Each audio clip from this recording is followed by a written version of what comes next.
All right. Thank you everyone for joining us here today. I am with Rebecca Brady.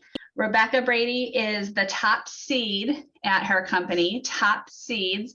Rebecca, thank you so much for joining us here and sharing a little bit about your entrepreneurship journey with our junior achievement students. Thank you so much.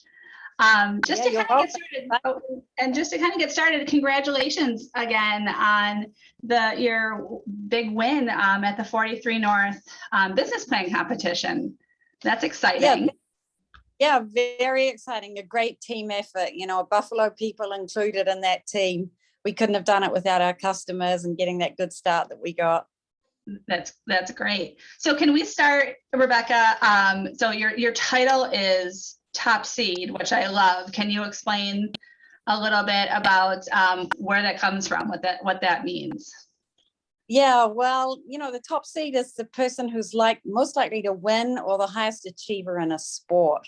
So, you know, I played lots of sports all my life. So I thought, hey, why not? We've got seeds in our crackers. That's where the company name from. They're packed with seeds. They're the top seed of crackers. And why not make myself the top seed? You know, I'm there. I'm over 40 now. I'm beyond my peak in sport. I'm probably not going to be the top seed again, but I could do it. I give it to myself. I can make myself that person. Yeah. I love it. It's kind of like a self-fulfilling prophecy too. And here you are, top of the game. No pressure. So can you tell us a little bit more about your company, Top Seedz? Okay, so, well, the reason I started the business was we'd been living in Asia for 20 years and we moved to the US. And at that point, my kids were teenagers and happy for me not to be around, not to helping them out with things. So I thought, okay, maybe it's time for me to do something for myself. I'd had 10 years off raising them. So I thought, oh, okay, I'll look for a job. And I couldn't find a job because I had a 10-year gap in my resume. So I thought, okay, what do I really love? What do I want to do? You know, that the saying, you know, if you do something you love, you never work a day in your life, right? So I thought, okay, nutrition. I love the connection between good food and performance on the tennis court, on the squash court, on the basketball court, you know. And I've been getting high feeding my kids good food, and I knew the potential of how good seeds were for you. And I've been making roasted seeds and crackers for a long time and everyone loves them. So I thought, okay, that's something everyone loves. Why don't I give it a try? So in 2017, I started selling the seeds and crackers at a local farmers market in Buffalo. Yeah, and from there, we're now in 300-400 stores nationwide. That's great. And I was familiar with your product from having seen it in you know, stores in the area like Wegmans and that. So I was even more excited when I was familiar with the name of the company when I heard about your win at 43 North. So what was it like participating in that large scale of an event? Like, how do you even prepare for something like that? You know, it was probably the scariest week of my life. And from the day that I think we probably started the whole process, applications, I can't quite remember, but maybe applications first went in probably 2 or 3 months before the final pitch date. But I would have to say every morning for that 3 months, I woke up thinking, oh my gosh, I'm going to have to pitch at Shays if I make this through. And, you know, when you start a business, no one tells you, oh, you're probably going to have to stand on the stage in front of 3,000 people or stand up in front of 30 people. Even for me is daunting. You know, you start a business and that's not part of the plan.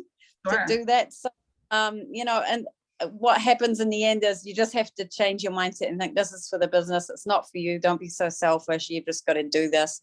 But yeah, the process in general was fantastic. We had to submit so many plans and different documents, timelines of what we're going to do. So just to go through that process alone is fantastic, because it's probably one of my weaknesses is planning, because we're just running nonstop trying to fulfill orders, make sure we've got enough ingredients, make sure we've got the packaging, make sure we're paying our bills, paying our staff. There's so much going on that I never think, okay, I'm going to take half an hour and plan the next year's work. Right. But that's the application requested. What is your plan for the next 5 years, next 10 years? So it was really good. So the whole way through, I just kept thinking, okay, this is really, really good for me, what I'm having to do, even if I don't make it through to the pitch. Mm-hmm. It's been, it was also a way of letting myself down gently if I didn't make it through. I completely understand. And I think that's probably something we hear often from, entrepreneurs like yourself that are in the midst of running their own business. It's the day-to-day is just crazy. So to think about, long-term planning, or even the daunting task of public speaking, which so many people have a fear of, it's nice to hear, I think, that even people in your position that have been successful, you've won the business plan competition at 43 North, have a fear of that also and have overcome it. So did you practice your pitch at home? How did that go? About 2 weeks before the actual final pitch competition, I woke up in the morning and my husband said, "Were you doing your pitch in the middle of the night?" Yep. Wake up and think, oh my God, I don't think I can remember what I want to say on that certain slide. And I recite the thing and then get stuck. Have to get up in the middle of the night, rummage around for my laptop, get it open, find the slide, check my notes. Okay, now I remember. Get back into bed, recite, and fall back to sleep. I mean, I practiced day and night, and I had some, they provide some really good mentors as well in that last week to work with you and refine your pitch and just make sure you're really nailing it. They want the show to be a success as much as you, right? But for them, it's also a show, and people want to learn about what you're doing. So the mentors were great. Yeah, they just made me practice again and again and again. So it was good. Yeah, that's great. A lot of.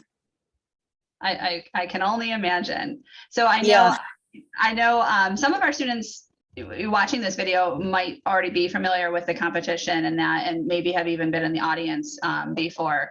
But what did you win? Can you just share what you came away with from that victory? Yeah. Okay. Did you see me just take a big deep breath in, because it kind of a little bit panic when I think about it, because so much pressure on now to get the results that I talked about, the plan and follow through on this plan. So the big thing was $1 million, which That's amazing. Is unbelievable. Yeah. So $1 million, but money, there's ways to get money, through loans and what have you. But the most powerful thing is I've got a year of this extra team of people who are helping and want me to succeed and are giving me connections, giving me support, mentorship. Yeah, that's invaluable. And they've got, I feel like I have Buffalo behind me now. Anyone who's been in business, they know they've had help on the way, and everyone I know who's in business is very happy to give back as much as they can, because they don't want you to make the silly mistakes they made, and they want to share the knowledge and pass it on. I really truly haven't met anyone in Buffalo who holds things in and doesn't share and doesn't give you connections. So yeah, now I have this 43 North team of people helping me get there for the next year. That's great. And I think what you said too is, I just want to let those that are watching know too, when I reached out to you, that wasn't immediately what you said when you responded to say that you would do it, because you've had so much support, getting to where you are today. And, I think it's great to be able to share what you've learned with our students that might be in middle school or high school, and maybe they have, business ideas, mulling about in their head. I think all middle school and high school students tend to be entrepreneurial in some sense, of some way, shape, or form. So were you like that as a student too? Like, were you entrepreneurial Well, as a kid? my mum did me that. So when I was a teenager, Doc Martens, the shoes were the trend. Okay. Yeah. And she reminded me the other day that I bought them and then I rented them out to my sisters if they wanted to Oh, how wear them. funny. And you were young Yeah. when you did that? Yeah. I forgotten. So yeah, I mean, I always wanted to do something, but I think the timing was right to do it now. Maybe back then I didn't have the courage, or I didn't have the visibility of seeing other people running their businesses. So yeah, I've always wanted to do it, but just the timing was right to do Right. it now. Right. Yeah.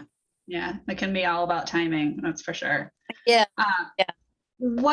So I know obviously this past year and a half, 2 years has been wrought with challenges for everyone across the board. How has that looked for Top Seedz? What has your past, year and a half looked like business wise? Have you had your challenges? Were there any silver linings to come out of this? Yeah. Big challenges. Yeah, we have a woman-only workforce, and they're all refugees. And as soon as school shut down, we lost a lot of our workforce. So that was one big thing. Oh, wow. Luckily, time as well, business really slowed down a little bit.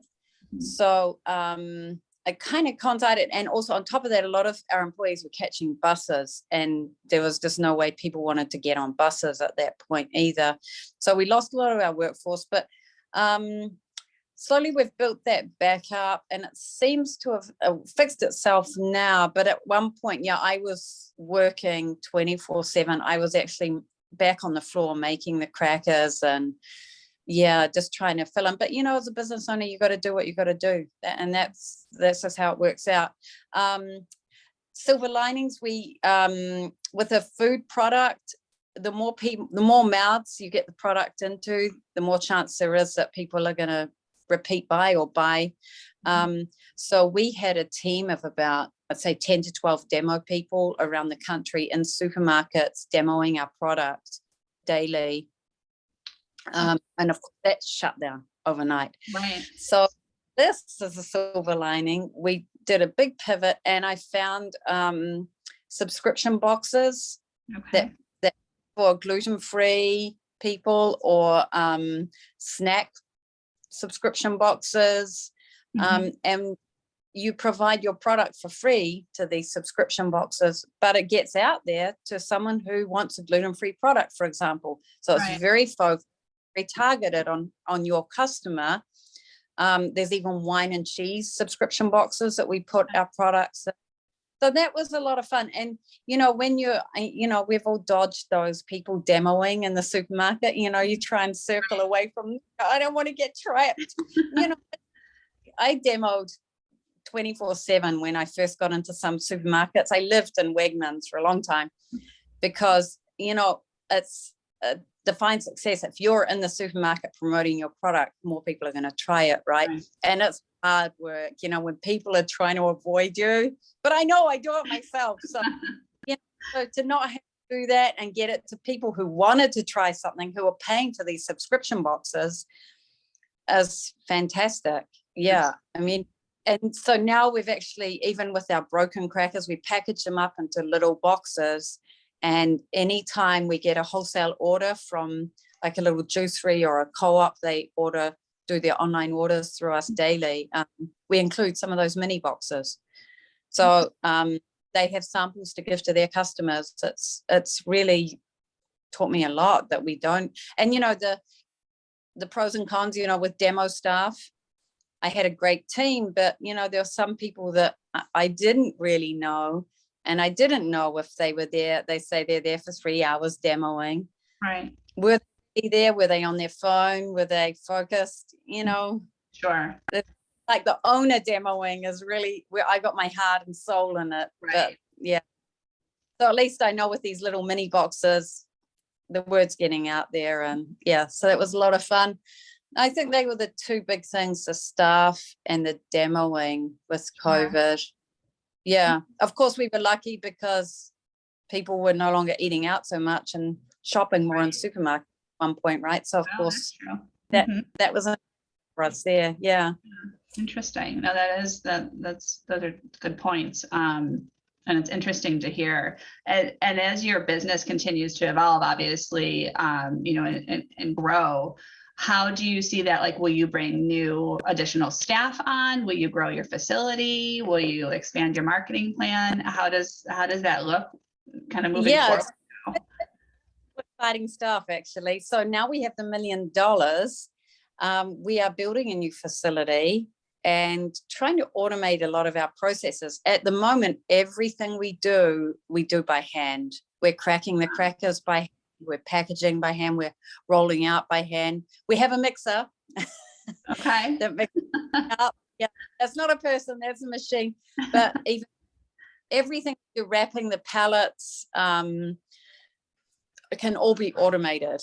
And there's a lot of people are doing that they don't like, they're quite manual and people get tired. So if you can get a machine to do that and get people to focus on something else, it's a nicer job. They'll be happier. You retain your staff longer. So yeah, building a new facility. Our goal is to have that up and running in 1 year. Okay. And taking new people on board. At the moment, I'm doing the marketing, I'm doing the finances, I'm doing the HR, but slowly we're going to try and, as we can afford it, as we grow, we'll employ those vertical roles and get those people on board to help instead of it all being on me, or we're doing a lot through agencies as well. But if I can have a team on board, that'd be fantastic. That's exciting. Yeah. Exciting. It is. Yeah, very. Exciting. Yeah.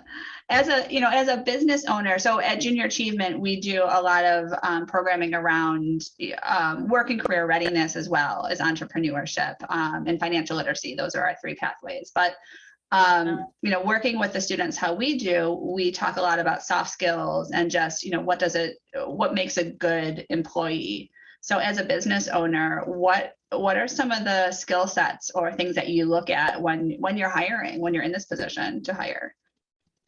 It's interesting because, like I said, we've got, did I say we've got all refugees working for us? So, yeah.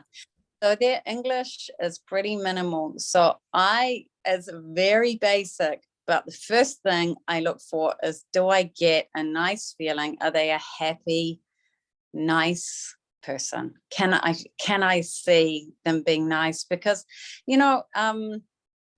it just takes one grumpy person in the team and they can bring the whole team down with their grumpy or moaning and groaning, or just even sitting there in a grumpy mood the whole day long. You don't want that kind of person on your team.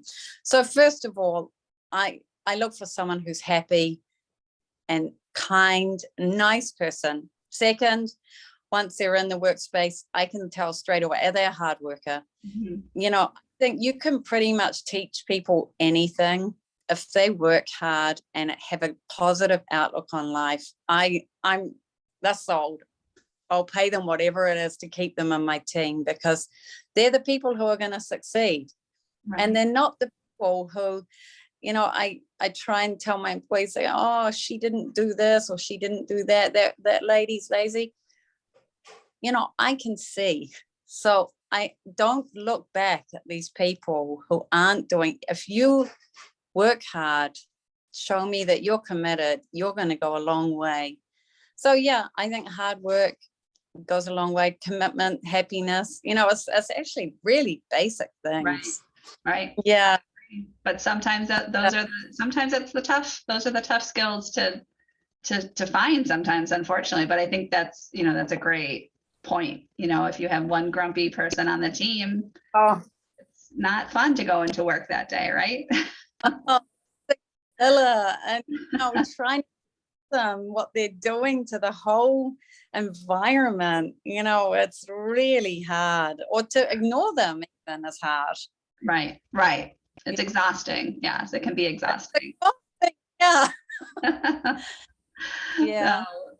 I just have a couple more questions, Rebecca. So as I'm listening to all this, we can all tell that you're very busy. Your days are jam-packed and busy and exciting. How do you decompress? Like, what do you like to do in your free time when you have it? Well, I have 3 teenage kids who, and a husband and a dog.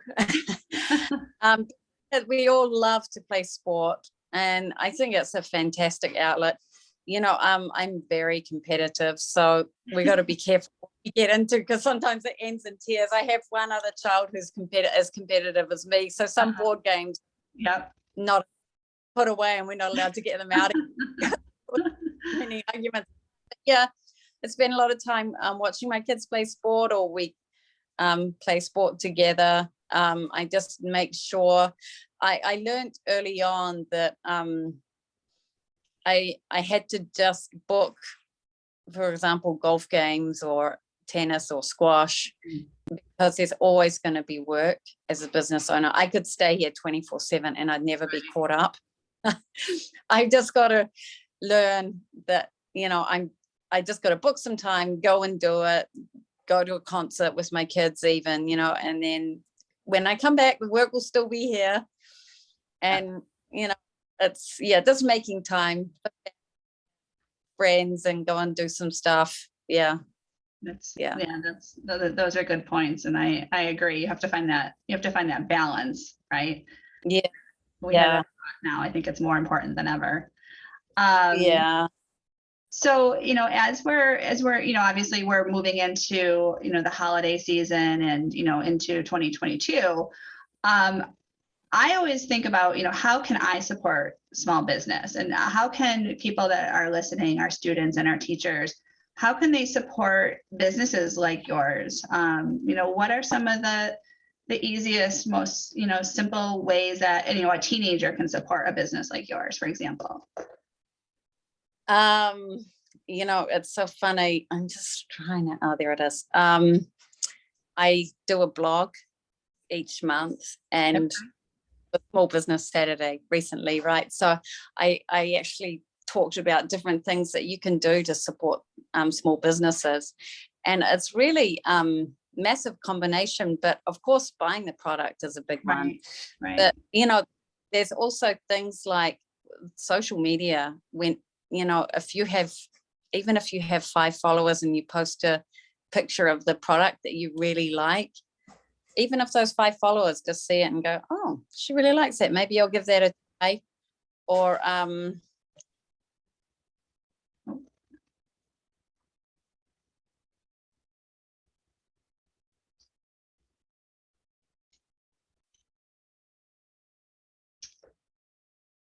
unfortunately, we had a little bit of technical difficulty there. So I just wanted to thank Rebecca Brady again for her time this morning.